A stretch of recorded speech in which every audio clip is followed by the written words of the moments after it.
Everyone. It is my pleasure to host today's Science Cafe. But before I begin, I would like to acknowledge that Carleton University's location and its campus is on the traditional unceded territories of the Algonquin Nation. In doing so, Carleton acknowledges that it has a responsibility to the Algonquin people and a responsibility to adhere to Algonquin cultural protocols. So my name is Francine Derrick. I am an assistant professor in health sciences at Carleton University. I am also the Health Science Technology and Policy, or HSTP as we call it, Master's Program Coordinator.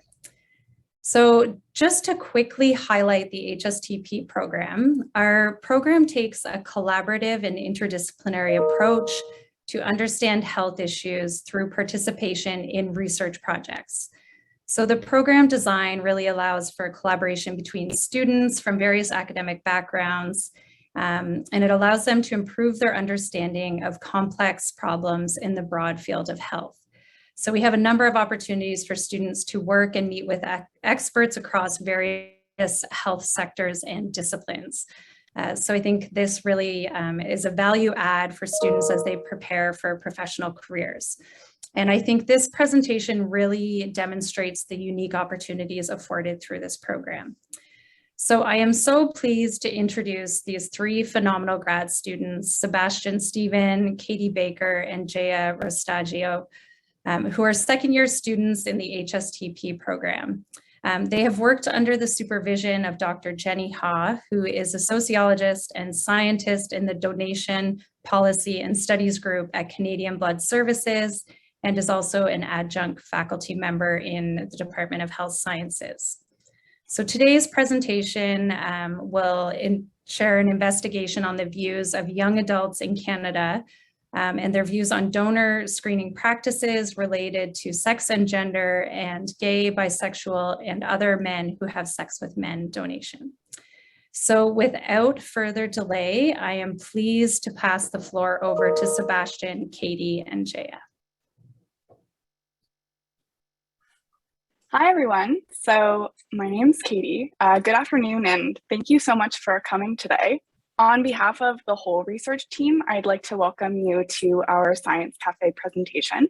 So as Francine already said, today we're looking forward to talking with you all about the views of young adults on certain blood donor screening policies, specifically those that concern gender identity and gay, bisexual, and other men who have sex with men.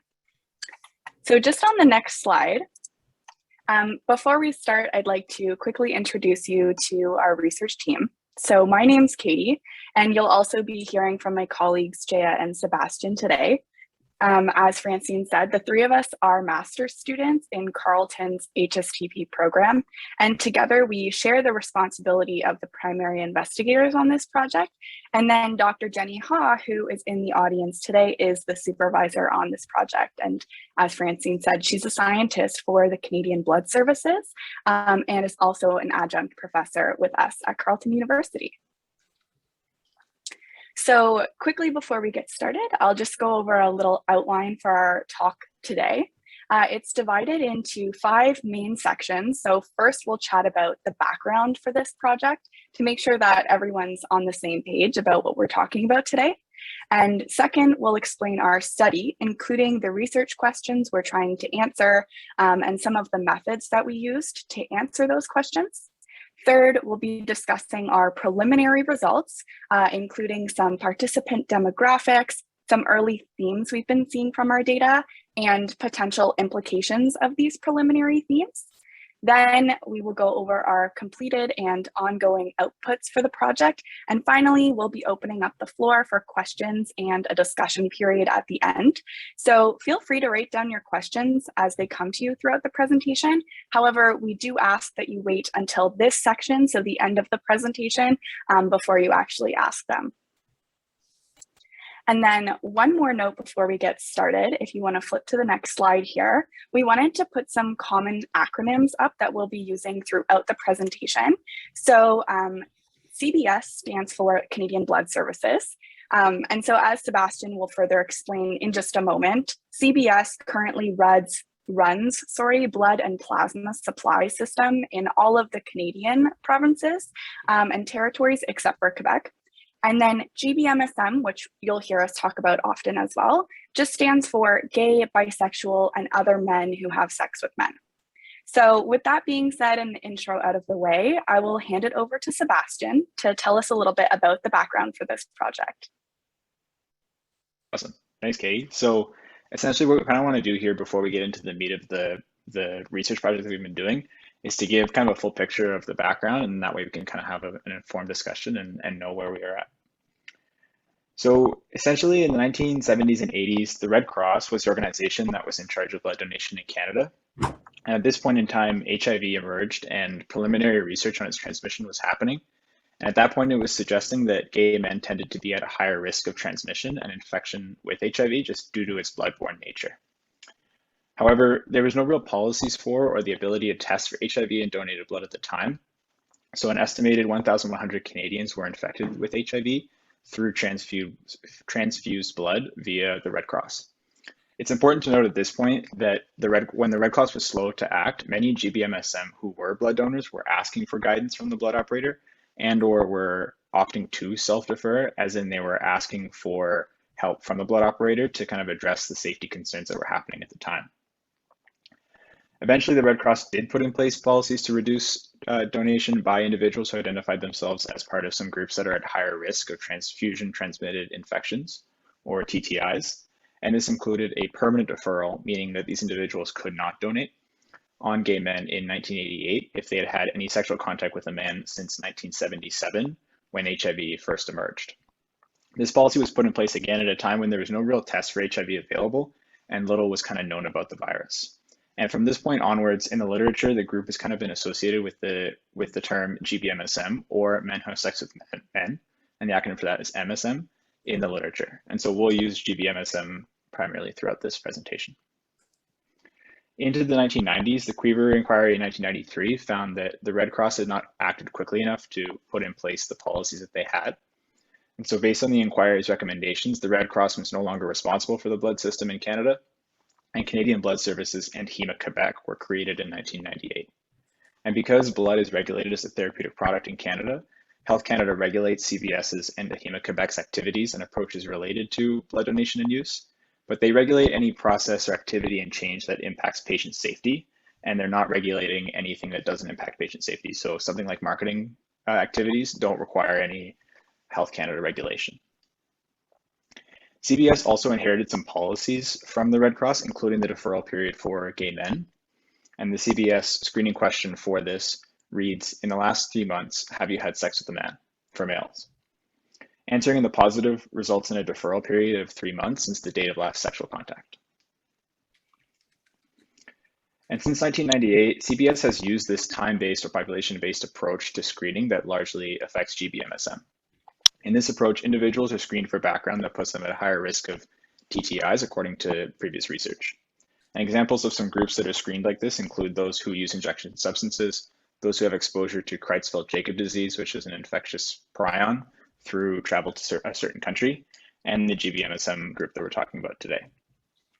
In this approach, individuals with these cases are screened and then deferred from donation for certain periods of time to try to reduce the risk of a TTI being in the donated blood. And then into the 2010s, the deferral period for men who have sex with men has been reduced as the ability for testing for HIV has gotten better. In 2013, it was reduced from a permanent deferral down to 5 years since last sexual contact. And in 2016, it was reduced to 12 months. And then in 2019, it was reduced to 3 months, which is where it currently stands. CBS kind of intends to move from 2021 onwards towards an individual sexual behavior-based screening approach.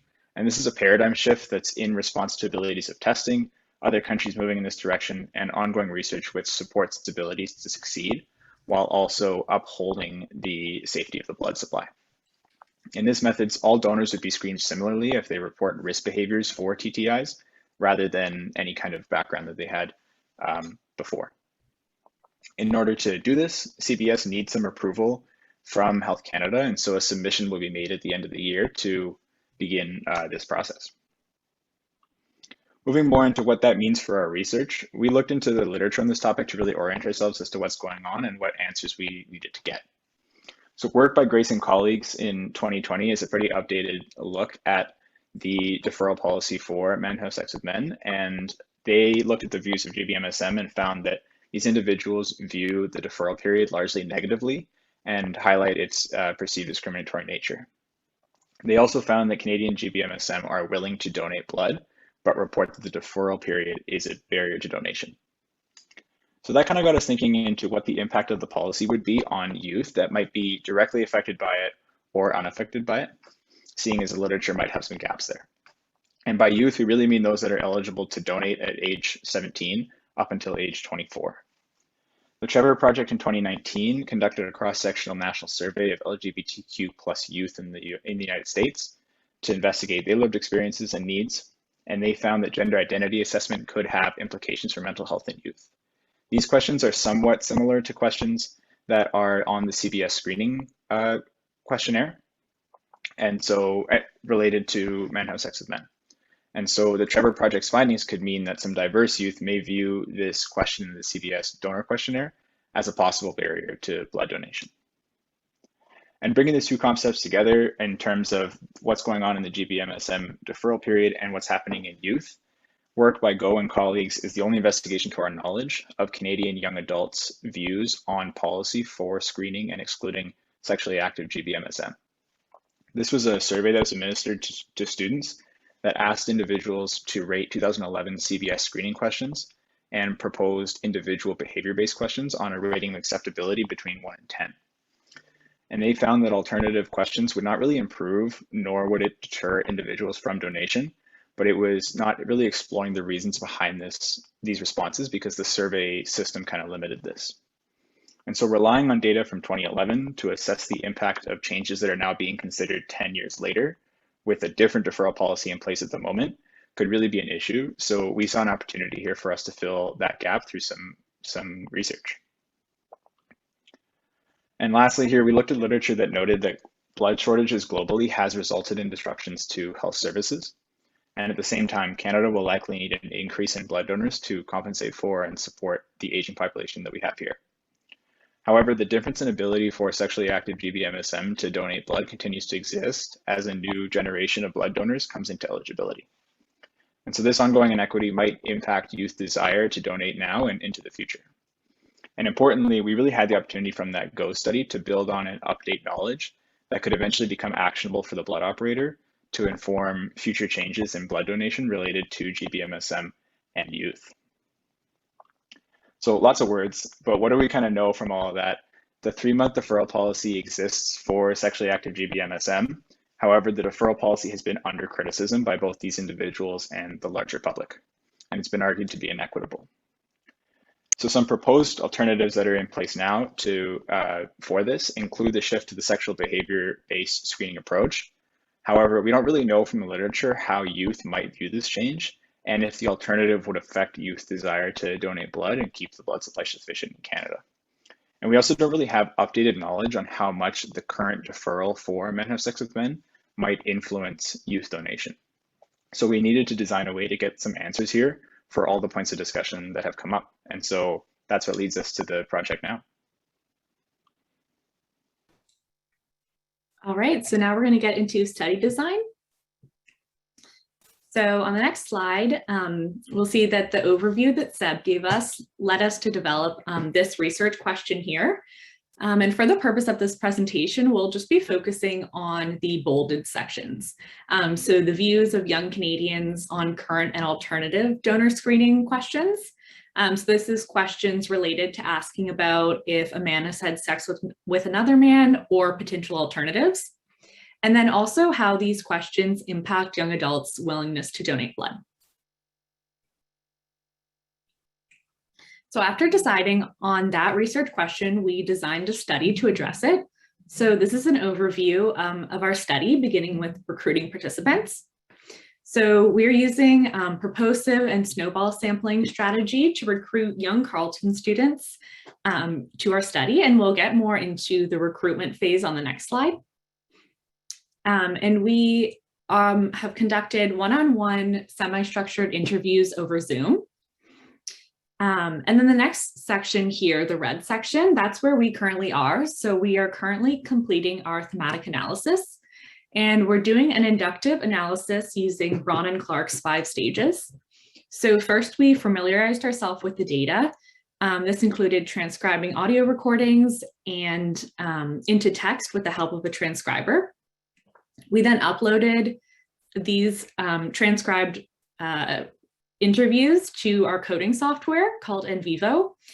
And the team developed a shared coding framework that we are all on the same page when coding the data. So we use this coding framework to code the transcripts. Next, you'll see these 2 underlined sections. So we're currently in those 2 stages, 3 and 4. We are using the coding transcripts to develop overarching themes, and then we're also refining those themes. So next we'll be finalizing them to be shared in our report. So on the next slide, I'll go into a bit on recruiting participants. So as I mentioned, we recruited participants using purposive and snowball sampling. We used these methods because we were aiming to hear from as many different individuals as possible and get as many different diverse views as possible. So we wanted a diverse sample in terms of gender, ethnicity, age, program of study, and we were not aiming for a representative sample. So our eligibility criteria, as you can see on the slide, included Carleton students ages 18 to 24, and people that were able to connect over Zoom or by phone in English. So to get in contact with these potential participants, we emailed all Carleton associations using the CUSA directory and all Carleton academic departments, asking them to share our invitations with their student lists. And we sent them multiple materials so they could decide if they'd like to share the invitation over email or over social media. So you'll see 2 examples on this slide of those materials. So in the little iPhone or smartphone is our Instagram post. So that was on Instagram as well as other places, inviting students to participate in our study. And on the laptop is an example of the biology department. They shared our poster on their website. So shout out to all that helped us recruit participants. These materials directed students to fill out a pre-screening questionnaire. And the pre-screening questionnaire essentially asked them a couple of questions to see if they did in fact fit the eligibility criteria. All right, so next on to interviews. So all students that submitted a questionnaire and that fit the eligibility criteria were then followed up with to schedule an interview. And we ended up conducting 42 interviews between mid-July and mid-September. And in these little speech bubbles, you can see a couple questions we asked them. So for example, we read some of the current donor screening questions. So for males, in the last 3 months, have you had sex with a man? And for females, in the last 3 months, have you had sex with a man who in the last 12 months had sex with another man? We then asked probing questions to hear what they thought about this question. And then we asked about some potential alternative questions. So in the last 3 months, have you had sex with a new sexual partner? And then we also asked probing questions to hear what they thought about that. And then lastly, we asked them about their willingness to donate blood. And now I'll pass it on to Katie to discuss preliminary results. Okay, so as Jaya was saying, we'll talk about these preliminary results that we're starting to see from the data that we collected during those interviews. So we'll start quite simply with some participant demographics. So if you'll remember, Jaya mentioned earlier that we were really interested in hearing from young people with diverse backgrounds. So as you can see from these graphs here on your screen, we were able to capture the voices of people from different age groups within our age limits, of course, ethnocultural backgrounds, different academic specialties, and also different gender identities, which is great. Also not included on this slide, but many participants who participated in our interviews had donated blood, and several of them hadn't as well. So we had a little bit of diversity there too. So if you flip to the next slide, before we start discussing the themes we've seen so far, I'd just like to remind everyone that we haven't had a chance to look at our research question concerning sex and gender categorization quite yet. As Jaya mentioned, identifying and reviewing themes is the step of our project that we're currently working on. So we haven't had a chance to look for themes related to this part of our question yet. So the themes that we'll be presenting today and discussing today are all related to the views of our participants on current and alternative gbMSM blood donation policy and how these views might be influencing their willingness to donate blood. So the three themes we'll be discussing today are first, lacking understanding, second, feeling tension, and third, supporting and expanding eligibility. So in the next few slides, Seb, Jaya, and I will explain these themes in further detail. And then, as I said in the outline, we'll discuss some potential implications that we're seeing from these themes. So I'll start by chatting about that first theme. So one of the first things that we noticed was that some of the participants explained that they didn't quite understand the relevance of the current gbMSM screening questions and how they actually relate to blood donation. And in some cases, as we can see demonstrated in the quote on the right hand of the screen right now, this lack of understanding actually led some of them to consider these questions unnecessary. So I'll just go ahead and read the quote that we got from one of the participants. So the participant said, "I don't know whether or not this question actually makes a difference. If it doesn't, and it just has to do with people's preference or the stigma around it, then I feel like it shouldn't be part of the questionnaire at all." So here, this participant's actually referencing the current gbMSM screening questions.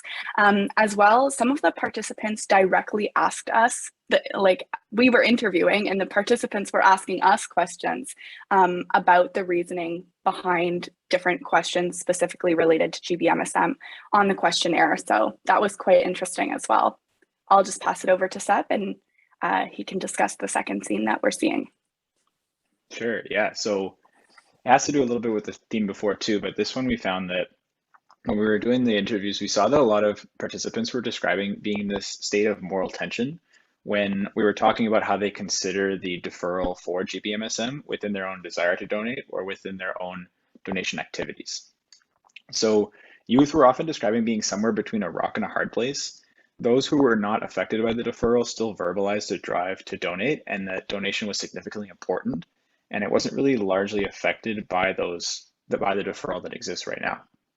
However, many did immediately state that they disapproved of the deferral because of their perception that discriminates against certain people, including gbMSM. And even one participant here who felt that they may be impacted by this and other screening policies verbalized that their interest in donation was negatively affected by the current screening policy, but it was often overpowered by their own desire to donate. And so the quote that we had here reads, "Because at the end of the day, I have to consider that the people who need it to save their lives, even if it's an emergency situation, and I can save them, then regardless of how uncomfortable or discriminated against it makes me feel, they need some help that I'm able to provide. It's not fair for me to take away that lifeline because I feel targeted. It just means I would limit the amount of times that I would go to limit how targeted and discriminated I would feel." So we felt that that was pretty important to highlight, to be able to bring the fact that there's two considerations happening at the same time and that it could affect blood donation into the future.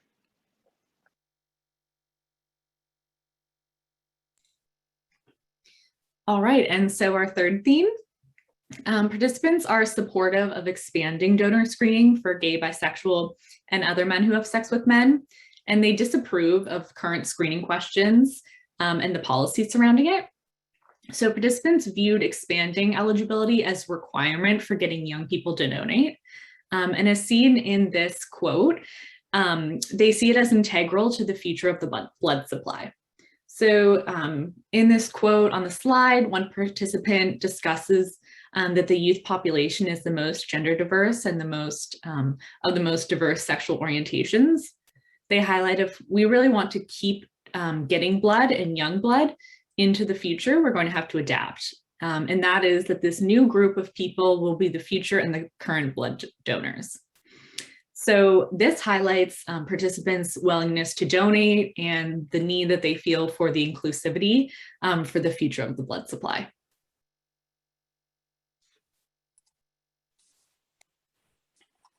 Great, so now we'll just discuss some of these preliminary implications that we're seeing from the data.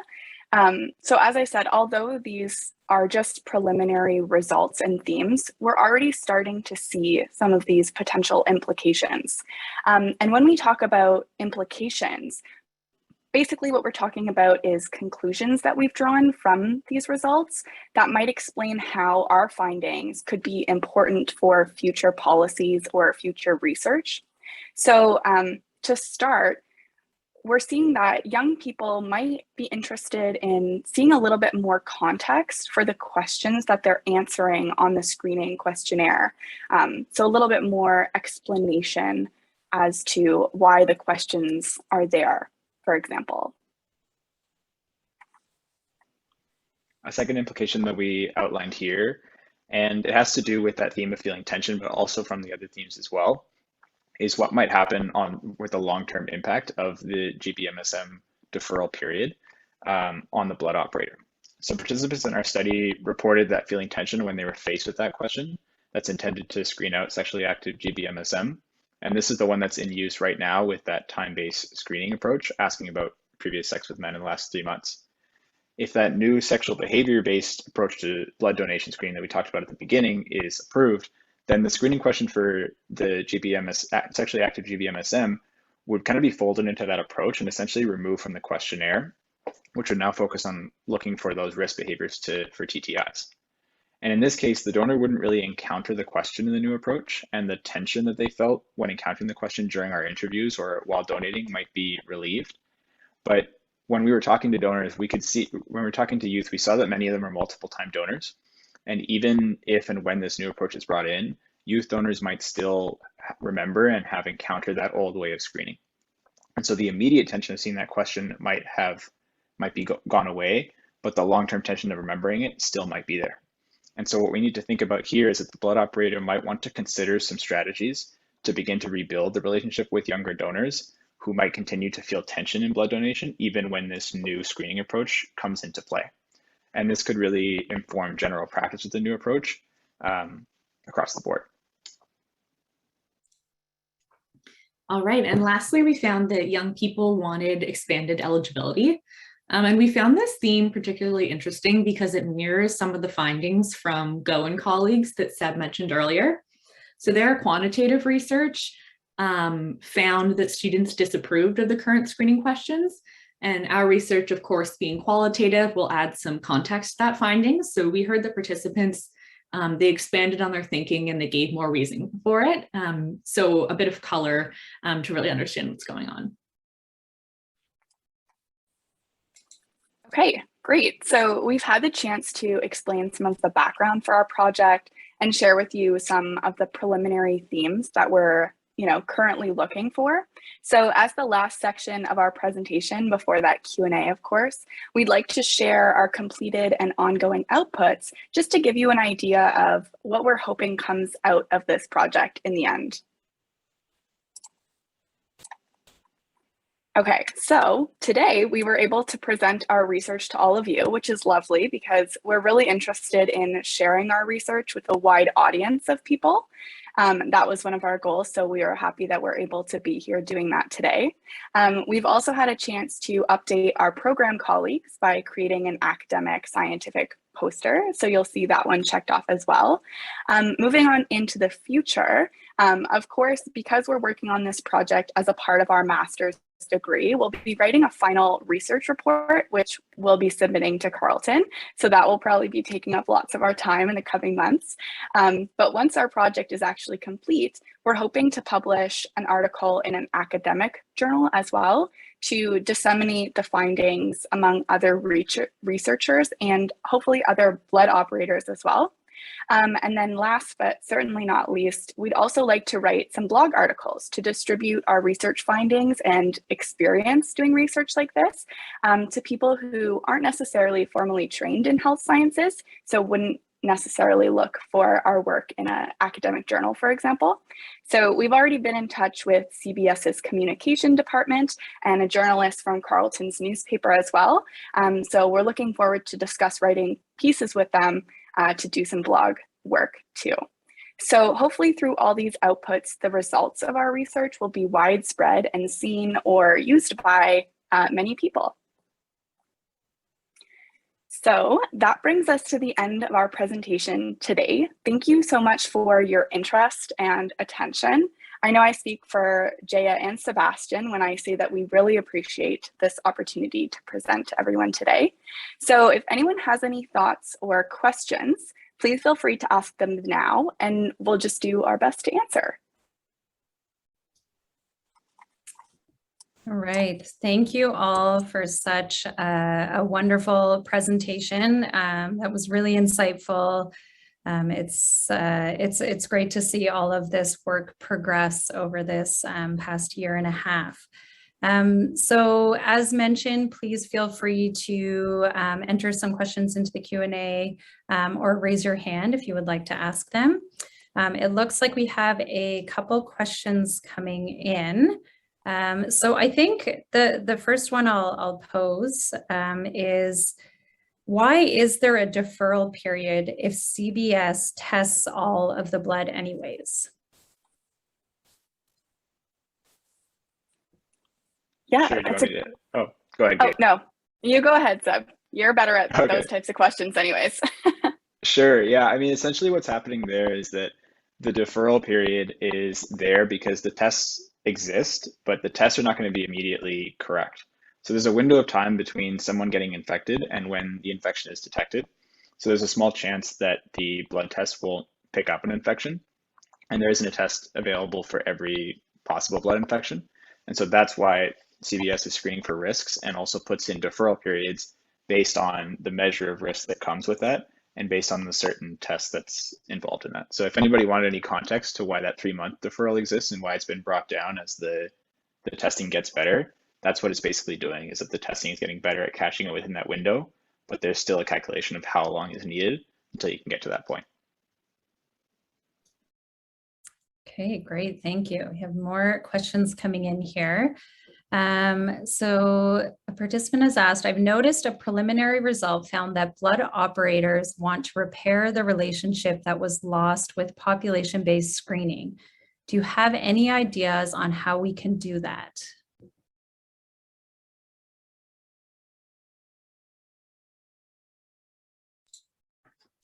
Yeah, so I think repairing the relationship is a big topic. As Seb talked about, even if Canadian Blood Services moves towards behavior-based screening or individual screening rather than their current screening policies, I think donors will still remember that time and still remember potential uncomfortable situations that they had attempting to donate blood and potentially being deferred.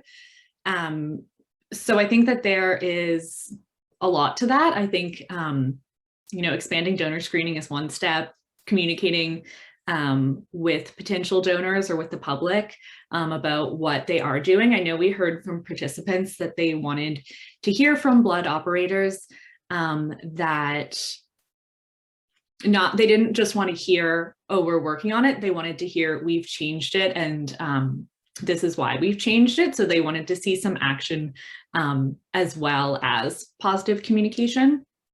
So I think that's one piece. And the other piece is Katie's implications. So like sharing more information about why these questions are being asked so that we don't have potential donors, attempting to donate blood, being turned away, and then not understanding what happened or not understanding why.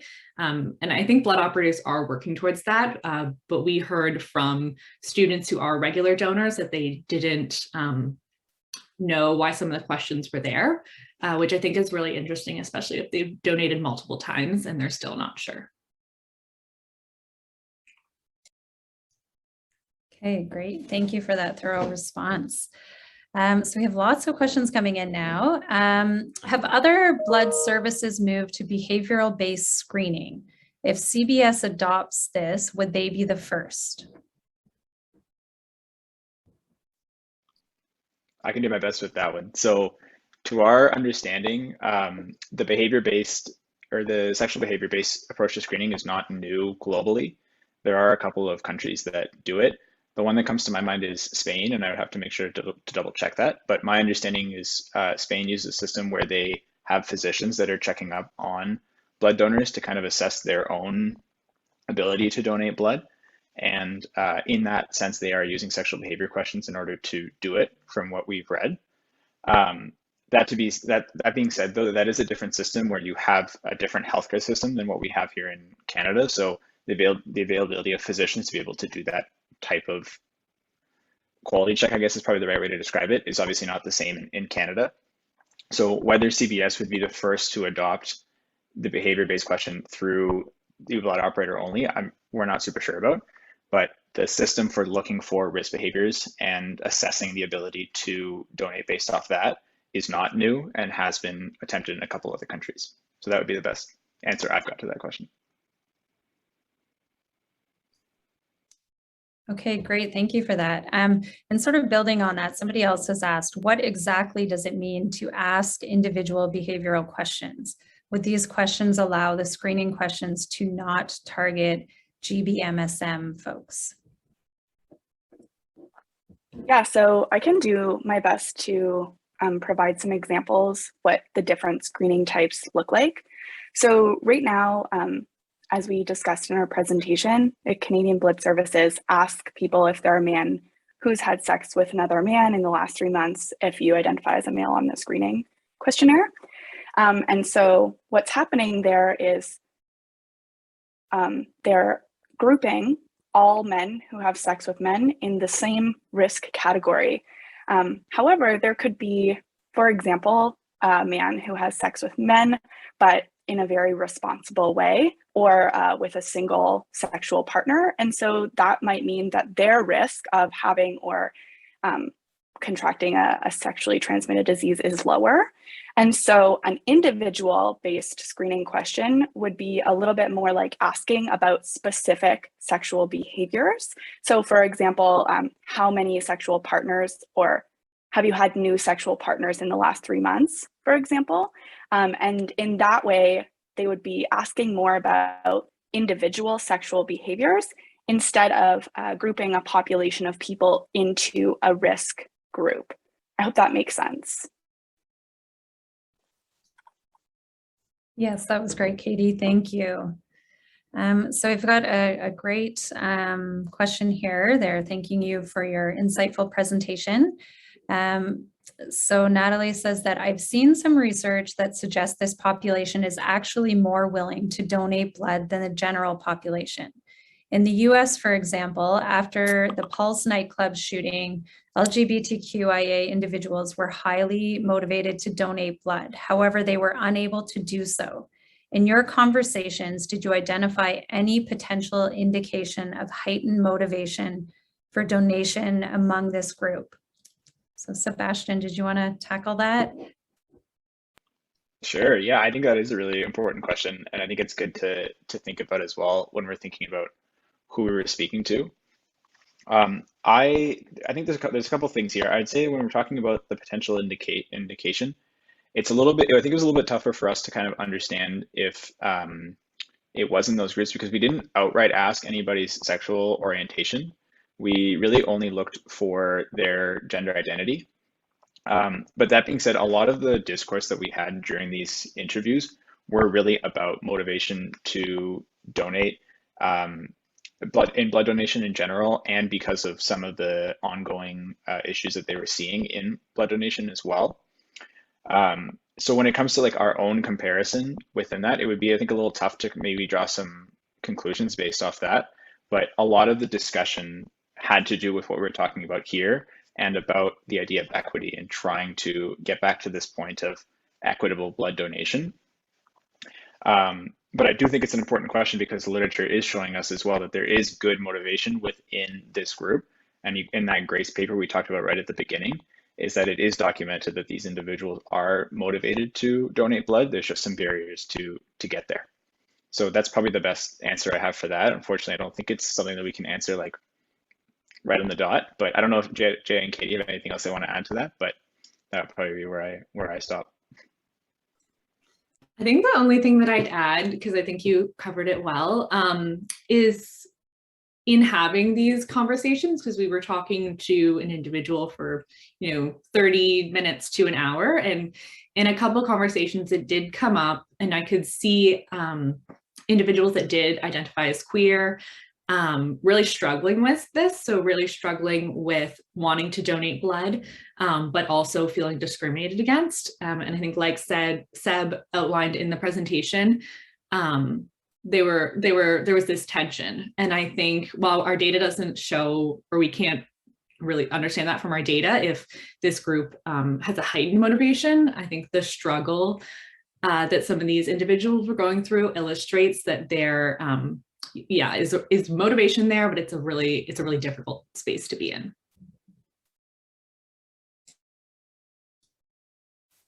Okay, great. So I'm just going to paraphrase this question here. So how do you think that the participants who took part in your study, how do you think their essentially like their educational status influences their views on things? And do you think that this would be reflected in the broader population if you kind of, extended the research outside of university students? So I'll hop in and really quickly add my 2 cents. And then if Jaya and Seb want to add, that would be great. So I think maybe this person noticed that we included in our demographic information that we had participants from a wide range of academic programs. And so if that's what they're referring to, so academic specialty or program, then I think one of the reasons why we were really interested in capturing a wide array of people there is because it's not necessarily known by the general public why these certain questions exist on the donor screening questionnaire, and what might be like the medical reason behind some of them.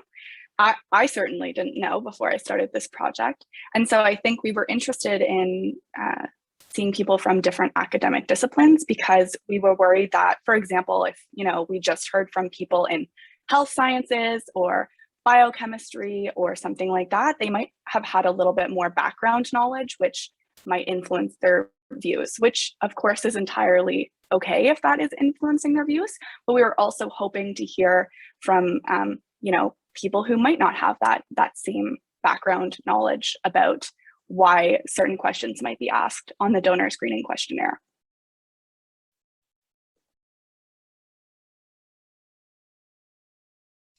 Yeah, and I think it's a good point that we did look at university students, and not all young people, are university students. So this is a kind of unique group.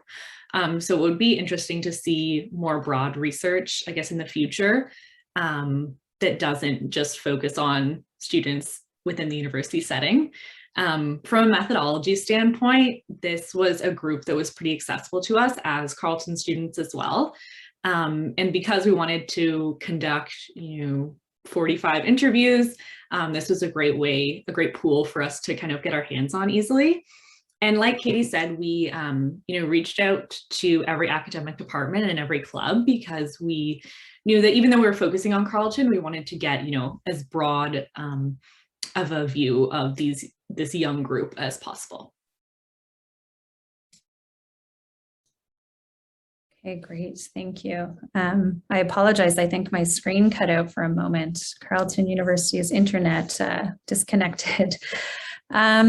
Okay, and somebody has asked, do you think that blood operators should apologize for their past discrimination against the LGBT plus community?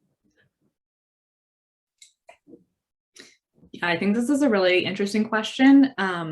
And I guess going off what we heard in the interviews, we did hear, Carleton students, young individuals in our community asking for an apology, pointing out that this was discriminatory and wanting, blood operators to do better in the future.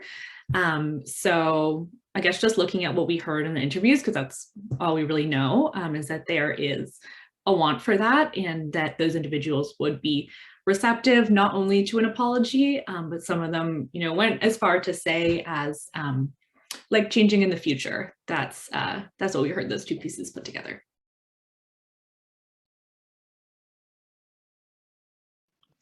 I think Jaya raised a good point there, which is really listening to what is out there in terms of what's being spoken about by youth and by those individuals that are affected. And having that conversation when we were talking about trying to rebuild that relationship is just to really understand what goes into what is needed to create an apology or some sort of solution to the future that works for everybody. And so understanding what is being said out there and working off that seems to be something of possible importance that the blood operator might want to be considering from our research. So. Okay, thank you. We have another question from Christopher here. So they're asking, what is different about Carleton's research on this subject? So there is a lot of research already published on this subject with similar or the same findings. So, in your review of the literature and your work, what do you think your research has added to the literature?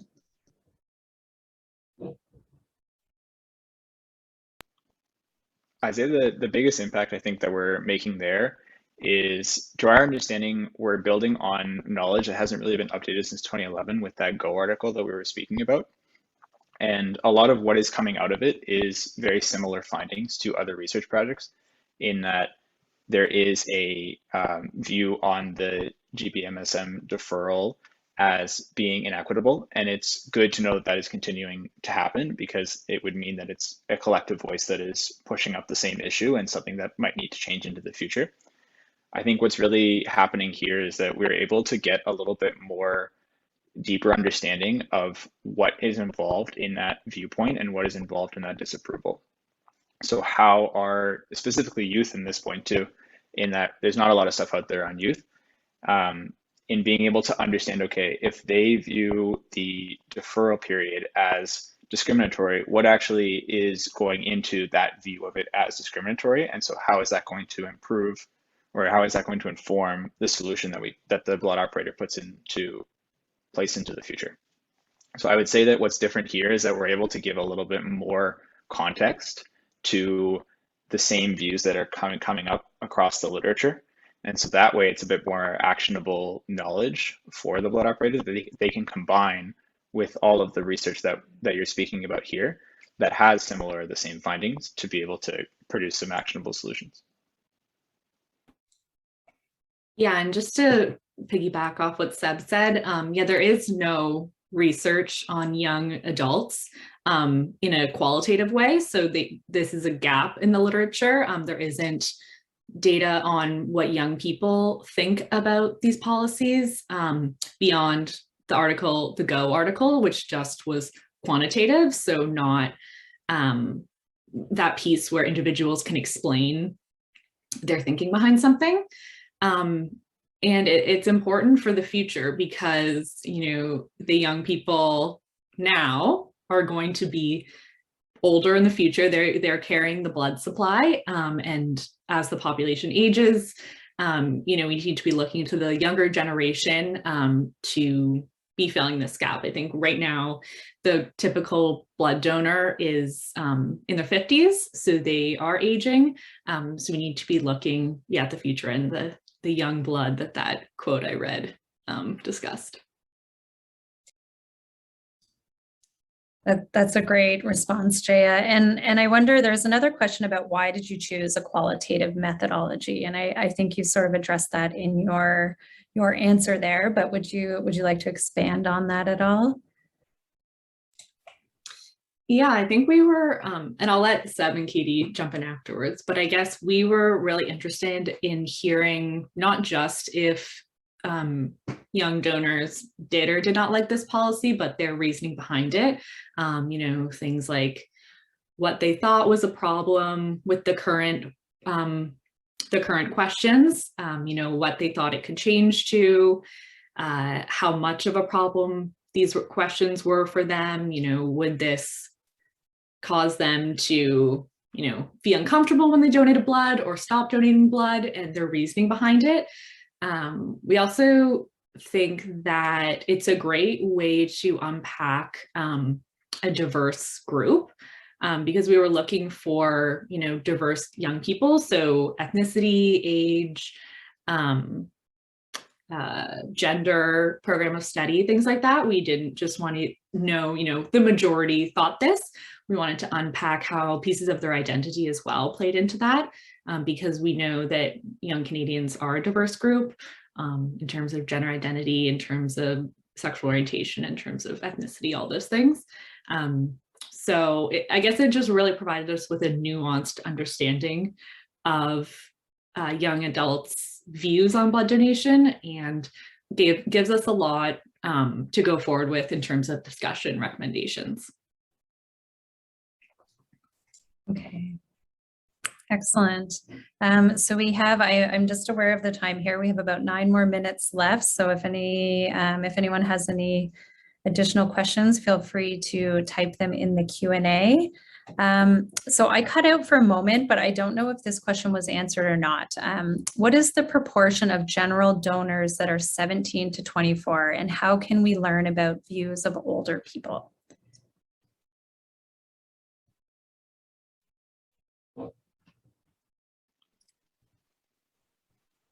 So I can start, and I see that Seb came off of mute as well, so maybe you can chime in after. I know that while we were, starting this project, we learned that so the baby boomer generation remains the most loyal, I guess you would say, in terms of donating blood, while younger generations are less likely to donate, at least on a frequent basis. And so I would say, I don't know the exact proportion, I don't have those numbers for you, but one of the reasons why we were interested in looking at the younger population is because they seem to be less representative in blood donors here in Canada. And so we're interested in finding out why, as Sebastian explained in the presentation. And I think Jaya was talking about right now recently as well, that it's important that young people donate blood as our population gets older, and we're going to need new blood donors. So that's why we were particularly interested in looking at the views of young people. As for research in older generations, I guess the question was, how can it be done? I'm sure it could be done in a very similar way to what we did for our experiment. We were just interested in looking at the views of young people for the reasoning that I just explained. Okay, great, thank you. Seb, did you want to add on there? Katie answered it really well, so that's all good. I was going to say that Jenny is our supervisor in the audience, and she has a good ear to the ground. So I don't really want to put too much work on her, but if she has a number that she has in her head, she could probably write it in the chat if we wanted to have that question answered down to a number. But I think Katie said what was very important to say. So that's what I got to say there. Okay, excellent. So Christopher has asked, for a next step, will you be researching how discriminatory policies like the MSM policy affect the blood system and what the health outcomes of this might be?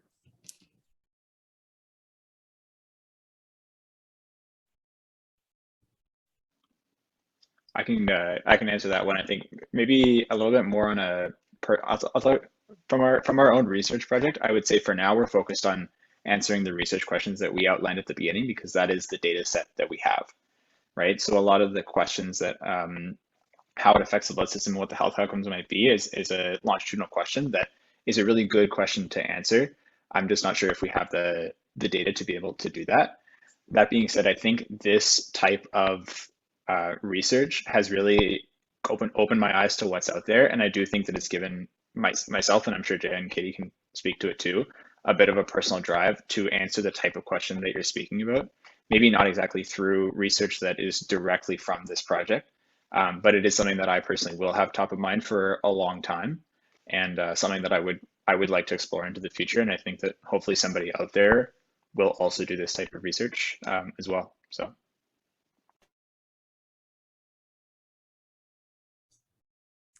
Okay, and one of my favorite questions that people always ask is, what has been the most surprising about your findings and research?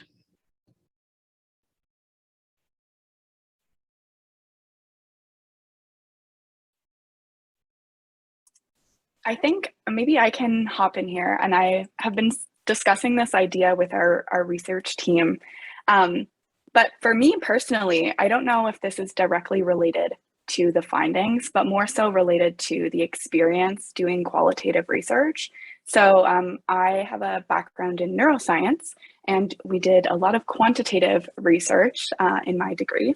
And so I personally didn't have, I would say, any experience doing qualitative research before this project. And so I think what surprised me the most as a traditionally, I would say, quantitative researcher coming to do qualitative research was how valuable I found the project and how it really changed my outlook on the importance of qualitative research. So I think for me personally, that's something that was surprising, and I hope to be able to continue to do qualitative research in the future because of this project. So I think that's pretty cool.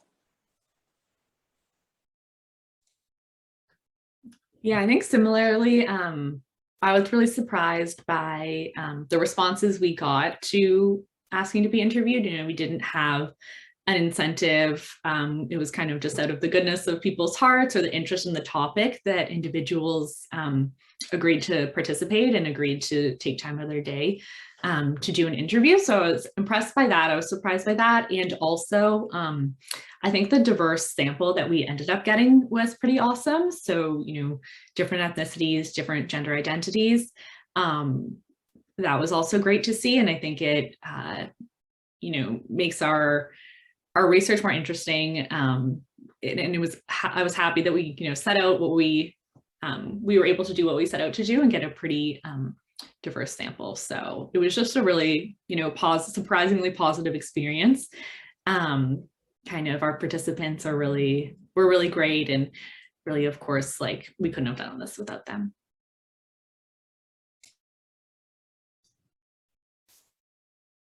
Okay, so I think this might be a good time to wrap things up. I want to be respectful of our time limits here.